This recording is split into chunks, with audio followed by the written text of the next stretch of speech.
আজকে আমার আলোচনার বিষয় স্ত্রী বাচ্চা হবার পর থেকে যৌন অক্ষমতা। দেশের এবং প্রবাসের ভাই বোনদের প্রতি সালাম। আসসালামু আলাইকুম। আমি প্রভাষক ডাক্তার রিক্তা পারভিন, হোমিওপ্যাথি এবং আয়ুর্বেদিক চিকিৎসক। অনেক স্বামী অভিযোগ করে থাকেন যে তার স্ত্রীর বাচ্চা হবার পর থেকে আর সহবাস করতে চায় না। আগে ভালো ছিল, বিয়ের প্রথম ভালো ছিল, যৌন ক্ষমতা ছিল, দুজন ভালো রিল্যাক্সও করেছি। বাট যখনই বাচ্চা হলো তারপর থেকে আর সহবাস করতে চায় না। অনেক স্ত্রী বলে থাকে যে বাচ্চা হওয়ার পর থেকে আমরা সহবাস করতে ইচ্ছা করে না। তো এমনই একজন আপু আজকে কমেন্টস করছে আমাকে যে, আপু আমার সেক্স করতে ইচ্ছা করে না, কামরাসু বের হয় না। আমার দ্বিতীয় বাচ্চা হওয়ার পর থেকে এই সমস্যা হয়েছে। এখন আমার করণীয় কি? আপনার সাথে কিভাবে যোগাযোগ করতে পারি? হেল্প করুন প্লিজ। তো আপুর অভিযোগ হলো যে তার দ্বিতীয় বাচ্চা হওয়ার পর থেকে যৌন অক্ষমতা, অর্থাৎ সহবাস করতে ইচ্ছা করে না এবং কামরসও আসে না। এটা হওয়ার কারণ আছে।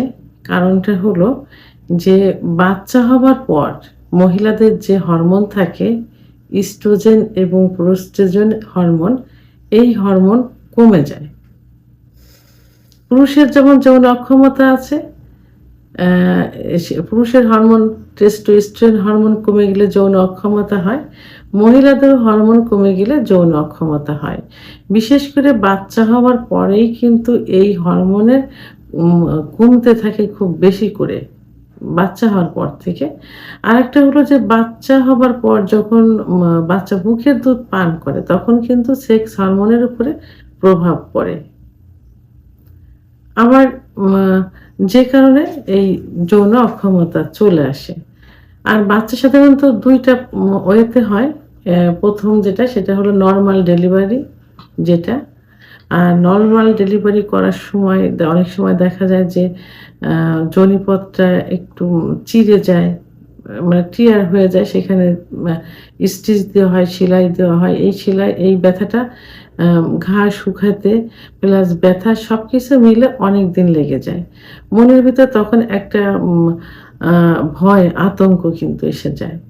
আমার বাচ্চা দীর্ঘদিন ৯ মাস পেটে থাকে, তখন সহবাস থেকে দূরে থাকতে হয়। এই যে একটা আতঙ্ক, একটা ভয়, এর পরবর্তীতে যে এই ডেলিভারির পর যোনিপথ অ্যা চিড়ে যাওয়ার কারণে, স্টিচ দেওয়ার কারণে একটা ভয় থাকে। বিশেষ করে ১ থেকে ১.৫ মাস তো ফুল রেস্টে থাকতে হয়, সহবাস থেকে দূরে থাকতে হয়। এই যে দীর্ঘ সময় মানে বাচ্চা গর্ভে আসার পর থেকে ডেলিভারির পরে এই ১.৫-২ মাস যে একটা গ্যাপ, এই গ্যাপে একটা ভিতরে একটা নেগেটিভ কাজ করে। অর্থাৎ সেক্সের ইচ্ছাটাও তখন আ ওইভাবে থাকে না। আরেকটা যে সেটা হলো সিজার করতে হয়। তো সিজারে কিন্তু আ পেটের ভিতরে অর্থাৎ লোয়ার অ্যাবডোমিনালে অনেক স্টেজে কাটতে হয়। যে কারণে এবং অনেক স্টিচ দিতে হয়। সেটা একটা ভয় থাকে। এটা শুকাতেও দীর্ঘ একটা সময় লেগে যায় এবং সিজার করলে ৩ মাস পর্যন্ত সহবাস থেকে দূরে থাকতে হয়। আ মানে নিয়ম অনুযায়ী। তার কারণ ভিতরেই তো সব স্টিচ দেওয়া থাকে।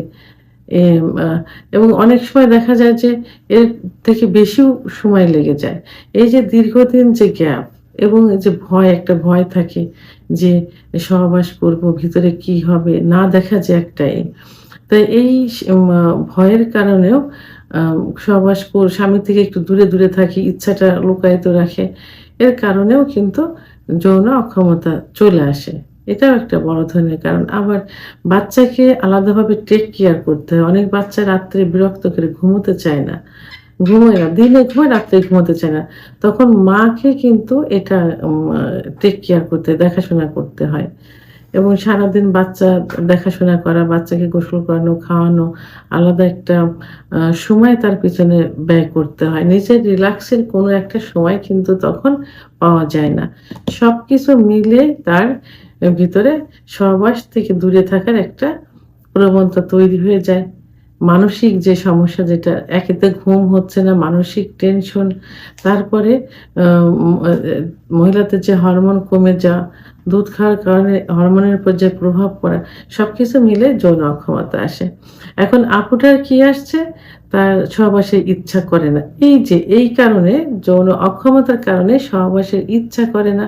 আর ইচ্ছা না করলে তো সহবাসে যদি স্বামী জোরপূর্বক যায় অথবা ইচ্ছাকৃতভাবে ২ জনের যায়, কিন্তু ইচ্ছা যদি না থাকে তাহলে তো অর্গাজম হবে না। আর অর্গাজম না হলে কি হবে? কামড়াসু বের হবে না, জায়গাটা পিচ্ছিল হবে না। আবার স্বামীরা অনেক সময় দেখা যায় যে স্ত্রী ডেলিভারির পর পেটের একটা দাগ পড়ে, গর্ভ যে দাগ, তখন পেটটা তো অনেক বড় হয়ে যায়। বাচ্চা বেরোনোর পর সেইটা আবার ছোট হতে থাকে। তখন যে স্কিনটা যে আম টানটান অবস্থায় থাকে, সেটা কুঁকসাতে থাকে, তখন ওইখানে কি হয়? একটা দাগ পড়ে যায় এবং কালো, কালো ছোপ হয়ে যায়। এটাও স্বামীর উপরে অনেকটা প্রভাব পড়ে। যেখানে সহাবস্থায় সুখের হতে পারে না। foreplay টা ওইভাবে করতে পারে না। foreplay না করলে তো অর্গাজম হবে না। অর্গাজম না হলে কামড়াস আসবে না। তা ডেলিভারির পর এই সমস্যাগুলো সাধারণত হয়। তো এইগুলো যদি স্বামী একটু হেল্পফুল হয়, স্বামী যদি স্ত্রীকে সাহস দেয়, ভালোবাসা দেয় এবং অপেক্ষা করে, বলতে থাকে যে সমস্যা নেই, তুমি সুস্থ হওয়ার পরে সবকিছু হবে, এবং বাচ্চাকে যদি স্বামীও একটু টেক কেয়ার করে, বাচ্চার পিছনে সময় দেয়, তাহলে স্ত্রীর কিন্তু মন ভালো থাকে, প্রফুল্ল থাকে। তাহলে এই যে সমস্যাটা, এই সমস্যার থেকে অনেকটাই দূরে আসা সম্ভব হয়। এখন আপুটা আমার সঙ্গে যোগাযোগ করতে চেয়েছেন। আপু ভিডিওর স্ক্রিনে দেখেন লাস্টে ৫৮ নাম্বার আমার পার্সোনাল নাম্বার এবং হোয়াটসঅ্যাপ নাম্বার। আপনি হোয়াটসঅ্যাপে আমার সঙ্গে যোগাযোগ করবেন। ফোনে যদি না, হোয়াটসঅ্যাপে নক করলে যদি না পাওয়া যায়, একটা মেসেজ দিয়ে রাখবেন। আমি আপনার সঙ্গে সময় মতো যোগাযোগ করব এবং আপনার চিকিৎসা আমি দিব ইনশাআল্লাহ। আপনার স্বামীর সঙ্গে প্রয়োজনে কথা বলব, আপনাকে সঙ্গে কথা বলব, আপনার চিকিৎসা দিব। ইনশাআল্লাহ আপনি সুস্থ হয়ে যাবেন। তো প্রত্যেকটা গর্ভবতী মহিলারই এই সমস্যাগুলো থাকে। ডেলিভারির পরে যৌন অক্ষমতা হয়।